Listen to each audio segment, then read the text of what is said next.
आदाब, नमस्कार, good evening, सत श्री अकाल। एक बार फिर आप तमाम लोगों का स्वागत है क्राइम कहानियां विद शम्स। अमेरिका के पेंसिल्वेनिया में ये एक रिकॉर्ड है कि कोई शख्स इतने लंबे सालों तक कैद में, जेल में रहा।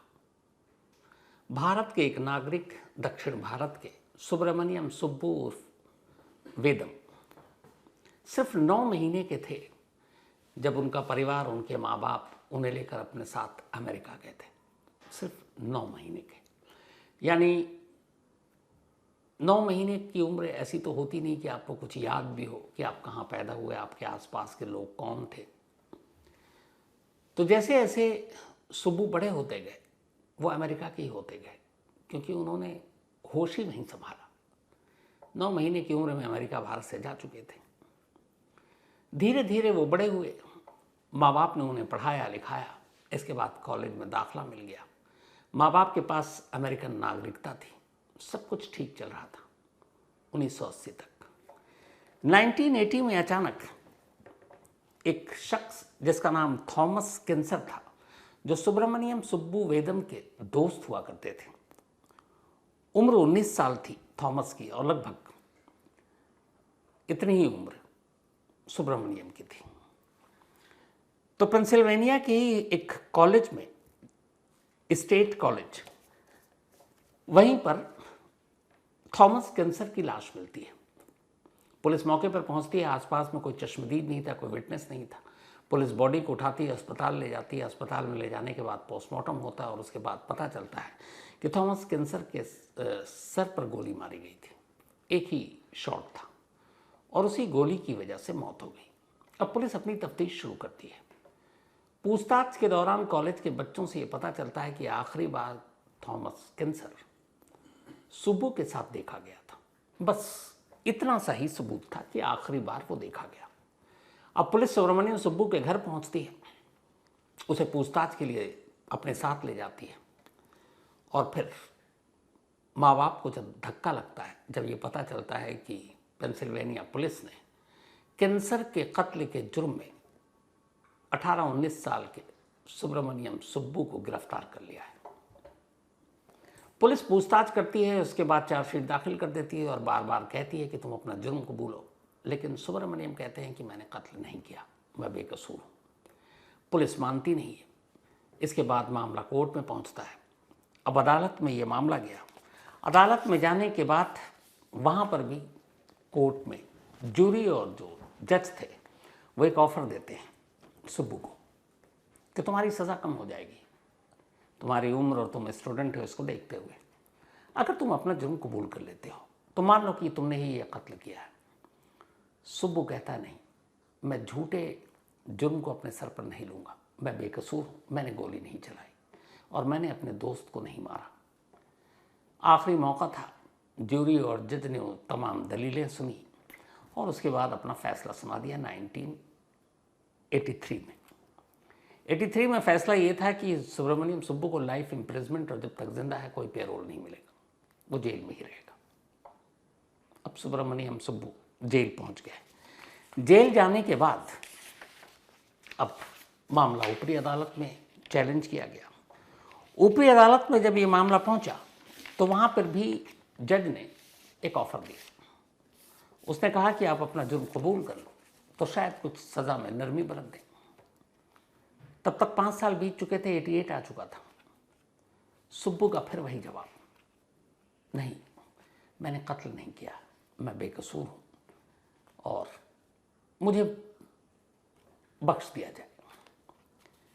लेकिन वकीलों की दलीलें ऐसी थी कि अदालत और जूरी मानी नहीं और निचली कोर्ट के फैसले के बाद जब ऊपर मामला गया 83 के बाद 88 में, उन्होंने निचली कोर्ट के फैसले को बरकरार रखा और कहा कि सुब्बू को उम्र कैद की सज़ा और इस सज़ा के साथ ये कि जब तक ये जिंदा है इसे कोई पेरोल नहीं मिलेगा, यानी ये जेल से बाहर नहीं आएगा। अब सुब्रमण्यम सुब्बू जेल के अंदर, पूरा परिवार सदमे में। पढ़ा लिखा जो भारत छोड़कर अमेरिका एक बेहतर भविष्य के लिए गया था और एक नौजवान लड़का जो पढ़ने लिखने में भी तेज़, अब वो जेल के अंदर था। धीरे धीरे वक्त बीतता रहा। सुब्रमण्यम अब जेल के अंदर रहते हुए उसने अब पढ़ाई की, उसने 3 डिग्रियां ली और साथ ही जो बाकी कैदी थे उनको पढ़ाना शुरू किया। उसने एमबीए भी जेल से किया और जो डिग्रियां ली उन सारे डिग्रियों में उसके जो जीआरपी थे 4, मतलब टॉप हाईएस्ट नंबर लेकर उसने सारी डिग्रियां ली। उसने कैदियों को जो पढ़ाया वो भी सब टॉप कर रहे थे। उसके इस पढ़ाई लिखाई में दिलचस्पी देखकर, उसकी टैलेंट को देखकर जेल वाले भी खुश, जो कैदी आते जिनका पढ़ने लिखने का शौक था, सुब्बू के पास भेज देते, सुब्बू उनको पढ़ाता और इस तरीके से जेल में अपना वक्त काटता। धीरे धीरे वक्त बीतता रहा, सुब्बू जेल के अंदर ही था। अब ये था कि मरने के बाद ही शायद इस जेल और दुनिया से उसे रिहाई मिलेगी। लेकिन तभी अगस्त 2 महीने पहले की बात है, 2025, ये अक्टूबर का महीना है। 43 ईयर हो चुके थे सुब्बू को जेल में रहते हुए। रिहाई की कोई उम्मीद नहीं थी क्योंकि अदालती फैसले के दरवाजे सब बंद हो चुके थे। उम्र कैद की सजा थी, यानी जब तक उम्र है, जब तक जिंदा है जेल में, पेरोल भी नहीं मिलनी। तो अब इसी उम्मीद के साथ कि अब यहां से तो जिंदा निकलना नहीं है, उसने भी सब्र कर लिया और जेल के अंदर अपने वक्त गुजारता रहा। 43 साल हो चुके थे अब उसे और लगभग 60-61 साल की उम्र हो गई। एक 17-18 साल का लड़का अब 60-61 साल का हो चुका है। 43 ईयर प्रिजन में गुजार चुका है। अगस्त 2025 में एक करिश्मा होता है। जो सेंट्रल काउंटी के एक जज है, वो सब पन्ने पलट रहे थे पुराने केसेस के और देख रहे थे कि किस में क्या होता। कई बार जज, वकील, ये लोग अपने प्रोफेशन में ज़्यादा बेहतर होने के लिए पुराने केसेस को और उसको भी एक तरह से स्टडी करते हैं ताकि उनके जजमेंट में कोई आगे चलकर कमियां ना हो। तो जब उनके सामने से सुब्रमण्यम सुब्बू की फाइल गुजरी तो एक चीज़ देखकर वो हैरान रह गए। उन्होंने कहा, ये इतनी बड़ी गलती कैसे हो सकती है? एक शख्स 43 साल से जेल में है, 2 अदालतों ने उसे सज़ा सुनाई और यहाँ रिकॉर्ड पर एक ऐसी चीज़ लिखी हुई है जिसको हर एक ने नज़रअंदाज किया। वो जो पॉइंट जिसे नज़रअंदाज किया गया था वो ये था कि जब कैंसर को जो गोली मारी गई थी वो .25 कैलिबर की पिस्टल से गोली चली थी। और कमाल ये था कि उस इंसिडेंट के बाद से 43 साल हो गए, पुलिस ने पूरी इन्वेस्टिगेशन कर ली, जांच कर ली, अदालत ने फैसला सुना दिया, वो पिस्टल कभी मिली ही नहीं, वो पिस्टल बरामद नहीं। वकीलों ने कहा कि हमने बहुत पूछा, सुब्रमण्यम स्वामी ने हथियार के बारे में नहीं बताया, सुब्रमण्यम सुब्बू उर्फ वेदम ने। इस मामले की जांच एफबीआई ने उस वक्त की थी और फेडरल ब्यूरो इन्वेस्टिगेशन ने अपनी एक रिपोर्ट कोर्ट में दी थी और बाकायदा जो पोस्टमार्टम रिपोर्ट है उसकी भी कॉपी उस रिपोर्ट के साथ लगाई थी। उस रिपोर्ट में यह लिखा था कि कैंसर के सर में या खोपड़ी में जो गोली के छेद थे, सुराख था, जो होल था, वो बहुत छोटा था और जो .25 कैलिबर पिस्टल से गोली चलती है, उस गोली से अगर किसी खोपड़ी में जाकर लगती है तो उसका छेद, सुराख, होल बड़ा होता है। तो यहाँ इस एफबीआई की रिपोर्ट और इस पोस्टमार्टम रिपोर्ट से क्लियर था कि .25 कैलिबर की पिस्टल से गोली चली ही नहीं। और पूरे रिकॉर्ड पे जो शुरू से कोर्ट में गया, पुलिस की चार्जशीट, हर जगह उसमें यही था पुलिस की तरफ से, पेंसिल्वेनिया पुलिस की तरफ से, कि ये .25 कैलिबर गोली, पिस्टल से गोली चली थी और उसी से सुब्बू ने कैंसर का कत्ल किया था।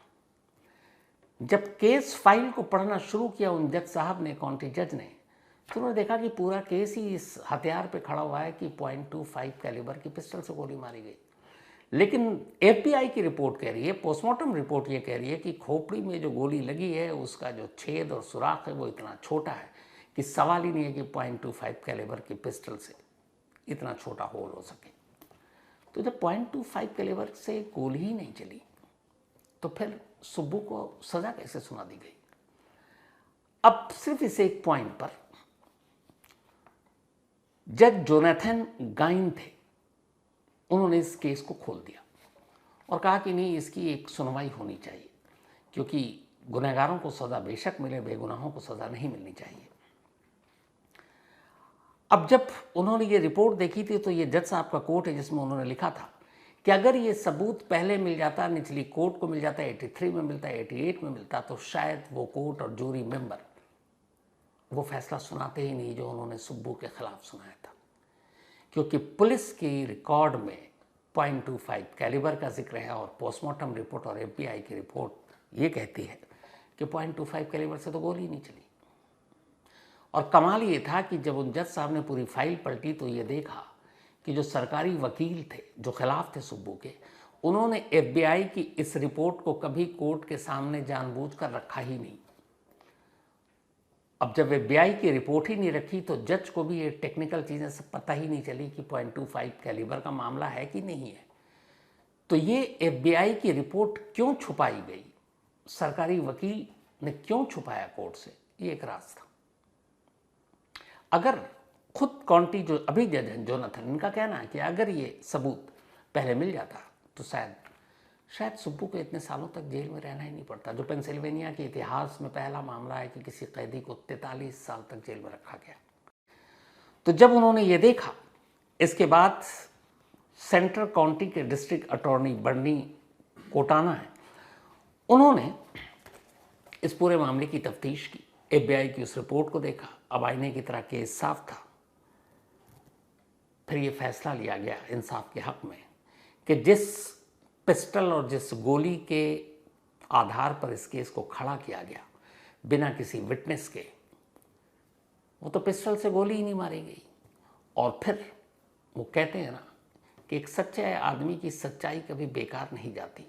जब ये सारी चीज़ें आ गई तो फिर उसी केस फाइल में 2 जगह ये भी मिला, 83 और 88 में, कि कोर्ट ने और ज्यूरी ने, वकील ने, सरकारी वकील ने सुब्बू के सामने ये ऑफर रखा था 2 बार कि तुम अपना गुनाह कबूल कर लो, तुम्हारी सज़ा कम हो जाएगी, हो सकता है तुम 20-25 साल में छूट जाओगे, तुम्हारी उम्र भी अभी नहीं है। जब वो पकड़ा गया तो 17-18 साल की उम्र थी। चाहते सुब्बू तो ये कह सकते थे कि हाँ, मैं अपना जुर्म कबूल कर रहा हूँ, कम से कम 43 ईयर नहीं रहना पड़ता, 25 साल के अंदर बाहर आ जाते, आज वो पिछले 20-22 साल से आज़ादी होते। लेकिन दोनों बार एक ही स्टेटमेंट दिया था सुब्बू ने कि मैं बेकसूर हूँ, मैं ये जुर्म कबूल नहीं करूँगा, मैंने अपने दोस्त का कत्ल नहीं किया। जब जज जोनाथन ने इस स्टेटमेंट को देखा 2 जगह, उन्होंने कहा कोई भी कैदी जिसे एक जगह सज़ा हो चुकी हो, रहम की उम्मीद में झूठ बोल कर मान लेता कि मैंने ही कत्ल किया, क्योंकि उसके पास अब कोई दूसरा रास्ता नहीं था। और जब दूसरी बार भी 88 में फैसला आया तब भी वो मान सकता था, शायद सज़ा कम भी हो जाती। लेकिन वो अड़ा रहा कि नहीं, मैं क्यों मानूं जब मैं कसूरवार ही नहीं हूँ, मैंने गोली ही नहीं चलाई। तो जब उसका ये दोनों स्टेटमेंट आया, .25 कैलिबर की सच्चाई आई, FBI की रिपोर्ट सामने आई, तो फिर इसी पेंसिल्वेनिया कोर्ट ने एक ऐतिहासिक फैसला सुनाया इसी 5 अक्टूबर को, जिस अक्टूबर के महीने में भी हम लोग बैठे हुए हैं। और कोर्ट ने कहा कि सुब्बू बेकसूर है, उसने अपने दोस्त निक्सन का कत्ल नहीं किया, बल्कि कातिल कोई और है। अब कातिल कौन है ये नए सिरे से ढूंढो। लेकिन 43 लंबे साल उसने एक झूठे कत्ल के मुकदमे में अपनी पूरी ज़िंदगी काट ली। ये कानून के लिए कहीं से सही नहीं है। इसीलिए अदालत ने फौरन सुब्बू को रिहा करने का हुक्म सुनाया। सुब्बू रिहा हो गया, पेंसिल्वेनिया की उस जेल से बाहर आया। लेकिन ये रिहाई चंद मिनटों की थी। यहां से कहानी एक नया मोड़ लेती है। जैसे ही सुब्बू जेल से बाहर आता है, जेल के बाहर US इमिग्रेशन और कस्टम एनफोर्समेंट ICE के अफसर खड़े हुए थे और इन्हीं US कस्टम एंड एनफोर्समेंट के अफसरों ने सुब्बू को जेल से बाहर आते ही अपनी कस्टडी में ले लिया और कहा आपको आज़ाद हम नहीं कर सकते, आप इंडिया से आए थे, अब आपको हमें इंडिया डिपोर्ट करना पड़ेगा और जब तक हम आपको इंडिया डिपोर्ट नहीं करेंगे तब तक आप हमारी कस्टडी में रहेंगे। सोचिए, 43 लंबे साल के बाद ये पता चलता है कि सुब्बू बेकसूर है। बेवजह 43 साल उसकी ज़िंदगी को कैद करके रखा गया। और 43 साल बाद जब सच्चाई सामने आई तो रिहाई भी ऐसी कि यूं आई और यूं गई, और अब वो दूसरे डिपार्टमेंट के लोगों के कब्जे में थे। अब ये जैसे ही पता चला, सुब्बू के सपोर्ट में वहाँ जितने लोग आए थे, जो वकील थे, उनके पैरों तले ज़मीन खिसक गई। ये क्या हुआ? अब ये नई चीज़ क्यों थी? आपको याद होगा अभी हाल में जब डोनाल्ड ट्रंप अमेरिका के प्रेसिडेंट बने, तब उन्होंने एक नया रूल निकाला था। वो हमारे भारतीय स्टूडेंट्स के लिए भी है, जितने भी जो नॉन अमेरिकन हैं, जो अमेरिका में रह रहे हैं, कि अगर वो कहीं भी कोई क्राइम करते हुए पकड़े जाते हैं तो उन्हें फ़ौरन उनके देश में डिपोर्ट कर दिया जाए। ये डोनाल्ड ट्रंप का एक नया रूल जो काफ़ी सुर्खियों में भी रहा। तो कस्टम और जो डिपार्टमेंट के लोग थे, उनका यही कहना था कि चूँकि ये सरकार का रूल है इसलिए हमें भेजना पड़ेगा। और उसने एक और भी कहा कि एक इनके खिलाफ क्राइम का मामला था सुब्बू का, जब इन्होंने LSD एक ड्रग्स है वो बेचते हुए पकड़े गए, और तब उम्र थी 15-16 साल, कॉलेज और स्कूल के बाहर। तो उन्होंने कहा कि तब वो तो बालिग भी नहीं था और वो बचपना था, लेकिन ऐसा कोई हीनियस क्राइम कभी नहीं किया। और जिस क्राइम के लिए 43 साल उसे जेल में रखा गया वो तो झूठा था। उन 43 सालों का हर्जाना कौन देगा? कौन गलती मानेगा?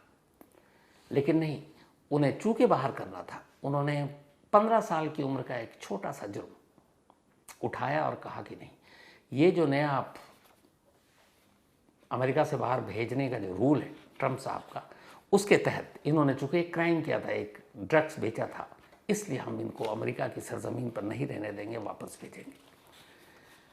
अब जब ये चीज़ें आई तो फिर से ह्यूमन राइट्स और वकील और बाकी जो सपोर्टर थे, जिनको भी पता चला कि एक शख्स 43 साल से बेकसूर जेल में था, सभी आ खड़े हुए। अब मसला ये है कि 9 महीने की उम्र में जब सुब्बू अमेरिका गए थे अपने पेरेंट्स के साथ, तो उनके लगभग जितने भी रिश्तेदार थे क्लोज, वो सभी अमेरिका चले गए। उसके बाद यहाँ पर रिश्तेदार के नाम पर कोई नहीं है। अब जब इंडिया में कोई नहीं है और सुब्बू को इंडिया डिपोर्ट करने के लिए अमेरिका अड़ा हुआ है, तो यहाँ एक अनजान, एक तरह से अनजान ही देश उनके लिए, क्योंकि आंखें तो यहाँ खोली लेकिन 9 महीने की उम्र में चले गए। तो यहाँ वो कहाँ, किसके पास, किसके साथ रहेंगे, ये एक मसला है। सुब्बू की सिस्टर हैं जो अमेरिका में है, उनकी भांजियाँ हैं जो अमेरिका में हैं, उनकी कुछ नातिन हैं वो अमेरिका में हैं, और यहाँ इंडिया में जो भी रिश्तेदार थे वो कुछ अमेरिका चले गए और बाकी जो थे अब वो इस दुनिया में है ही नहीं। क्योंकि जो रिश्तेदार थे जिनकी उम्र इसी वक्त 40-50 साल थी, अब तो 63 के खुद सुब्बू हो गए, तो यहाँ है नहीं। तो यहाँ रिश्तेदार के नाम पर कोई नहीं बचा, और अब उनके रिश्तेदार के नाम पर जो भी है अमेरिका में भाई और बहन और भांजियाँ और नातिन हैं। जब सुब्बू जेल में थे तो इनकी माँ 34 साल तक जब जब मुलाकात का दिन होता अपने बेटे से जेल मिलने जाती थी, 34 साल तक। लेकिन 2016 में माँ भी चल बसी, उम्र हो गई और उनकी मौत हो गई। जो इनके फादर हैं वो फिज़िक्स के प्रोफेसर थे अमेरिका में, सारे पढ़े लिखे फैमिली। 2009 में उनकी भी डेथ हो गई थी। तो माँ बाप की मौत हो गई, एक बहन है, बहन के हस्बैंड हैं, बहन की बच्चियां हैं, उन बच्चियों की बच्चियां हैं। रिश्तेदार के नाम पर अब सिर्फ यही है। इंडिया में कोई नहीं है। अब वहाँ इस बात की लड़ाई लड़ी जा रही है कि सुब्बू को किस बात की सज़ा दी जा रही है। अमेरिकन जुडिशियल सिस्टम, वहाँ की पुलिस, इन सब ने जुल्म किया है। 43 साल तक एक बेकसूर को अंदर रखा, FBI की रिपोर्ट को छुपा कर रखा ताकि उस रिपोर्ट के आधार पर उसे बरी न कर दिया जाए। झूठे कत्ल का मुकदमा उसके सर पर लगा, उसकी ज़िंदगी बर्बाद हो गई, करियर बर्बाद हो गया, पूरा परिवार उसकी गिरफ्तारी के बाद टूट गया। मुकदमे में पैसे खर्च हुए। 43 साल बाद अब अमेरिका की अदालत ये कह रही है कि वो बेकसूर आज़ाद करते हैं, और दूसरी एजेंसी आ जाती है और कहती है कि नहीं, एक आपने 15 साल की उम्र में, आज से तो करीब 40 साल से तो ज़्यादा ही हो गए, एक ड्रग्स थोड़ा सा बेचा था आपने, तो इसलिए अब आपको हम इंडिया भेज रहे हैं। और जबकि इंडिया से उनका कोई सरोकार अब है ही नहीं। कोशिश जारी है सुब्बू के इंसाफ की इस लड़ाई में। वहाँ बहुत सारे एनजीओ, वकील, आम लोग, जिसमें अमेरिकन सिटीज़न है, अमेरिका के ही है, वो सब भी सुब्बू की कहानी सुनकर इस लड़ाई में एक साथ हैं कि जो नाइंसाफ़ी हुई अब उसे अमेरिका से इंडिया भेजकर और ज़्यादा उस पर जुल्म न किया जाए, बल्कि उसे अमेरिका में रहने दिया जाए। बहन का कहना है कि अब मेरी भी उम्र हो चुकी है, आखिरी तक चाहती हूँ कि अब मैं अपने भाई के साथ रहूँ जो 43 साल वैसे ही दूर रहा। पूरे परिवार ने ये मांग की है, अर्जियाँ डाली गई हैं, शायद प्रेसिडेंट हाउस तक ये अपील जाए, लेकिन अभी तक कुछ फैसला नहीं हुआ है। 5 अक्टूबर जिस दिन रिहा हुए सुब्बू, आज कितनी 17 तारीख हो गई, 17 अक्टूबर। पिछले 12 दिनों से वो कस्टम डिपार्टमेंट के शिकंजे में और इंतज़ार कर रहे हैं कि ऊपर से ऑर्डर आए तो उन्हें भारतीय प्लेन में बिठाकर भारत भेजा जाए। लेकिन भारत में किस जगह, कहाँ, किसके पास, कोई अता पता नहीं है, क्योंकि यहाँ कोई है ही नहीं। इसे कहते हैं कई बार तकदीर का खेल कि एक शख्स को रिहाई तो मिली, लेकिन रिहाई के फ़ौरन बाद कैद मिली, और इस कैद के बाद फिर से शायद कोई सज़ा मिल जाए, क्या पता। पर ऐसा ना हो, और कायदे से देखा जाए तो जो गलतियाँ हुई हैं अमेरिकन जुडिशरी से, उसका प्रायश्चित यही है कि अब सुकून से सुब्बा को अमेरिका में ही जीने दिया जाए, वहीं रहने दिया जाए। बाकी इस खबर पे जो भी अपडेट होगी मैं आपको आगे ज़रूर देता रहूँगा, क्योंकि अभी ये मामला कागज़ों तक है, अपील जारी है, कोर्ट में भी कुछ लोग पहुँचे हैं, तो इसमें जो कुछ भी होता है मैं आपको ज़रूर बताऊँगा। फ़िलहाल कहानी में आज इतना ही।